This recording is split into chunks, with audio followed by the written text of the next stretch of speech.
At this point, I've started too many reviews discussing the merits and pitfalls of VR experiences, but when one comes to us from a AAA developer like Bethesda, you really have to stop what you're doing and pay attention.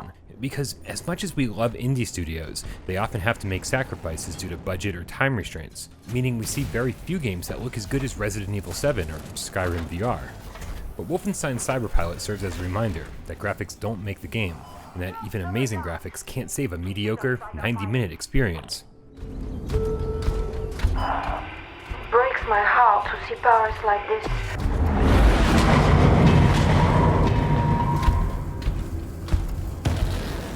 The biggest problem with Cyberpilot is that it just doesn't know what it wants to be.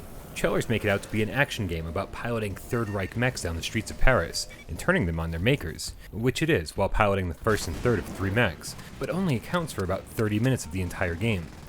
During these segments, you'll be funneled through corridor after corridor with zero exploration, no collectibles, and surprise, plenty of Nazis waiting around every corner to be set ablaze or machine gunned down. And you'd be amazed by just how old it gets within minutes. There's one other mech you pilot which functions as more of a drone that emphasizes stealth over firepower, and while sneaking up on Nazis and electrocuting them is admittedly cool, I was just as happy when this part was over too. The rest of Cyberpilot is mostly filled with listening to voiceovers and following their directions. Pull off a panel with a crowbar, pull a lever, remove a circuit board, combine the orange circle with another orange circle, replace a circuit board, pull another lever, and so on. It's a noble attempt by the developers to make this VR experience as tangible as possible, and it might be mildly entertaining if you're new to VR, but there's nothing here that hasn't been done before, and done better. In fact, when you throw this much variety at the wall over the course of an hour and a half, it starts to feel really messy and disconnected, like even the developers themselves knew that none of the individual components were all that much fun for very long.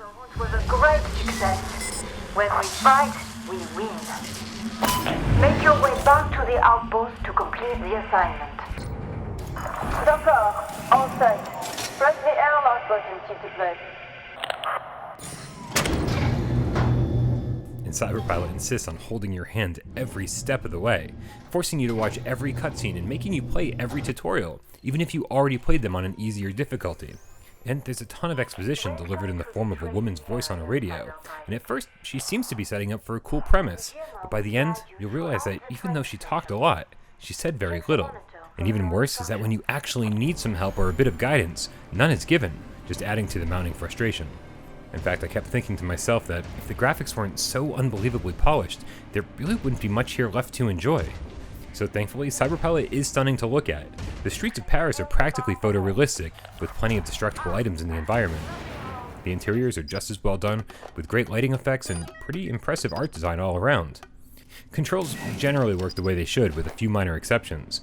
Just keep in mind that even though the DualShock 4 is supported, it still uses light bar tracking, meaning you'll be stuck with 2 hands locked about a foot apart from each other, Blood and Truth style. So if you have the option, dual move controllers are definitely your best bet here.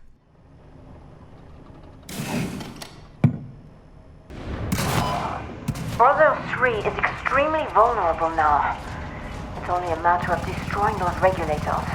The zone is heavily guarded, however, so prepare to fight. Let's be honest, Bethesda could have taken any old Wolfenstein game, smashed it into VR, given it aim support, and we all would have loved it. And that's what's so frustrating about Cyberpilot. It obviously took way more time, money, and creativity to make this original VR experience. So even though it didn't turn out great, I'm still kind of glad it exists. That aside, it's still $20 for a 90-minute experience, and it's certainly not one I had much fun with. This plaza is on lockdown. Looks like we caught the Nazis' attention. Fight them off while I find a way out.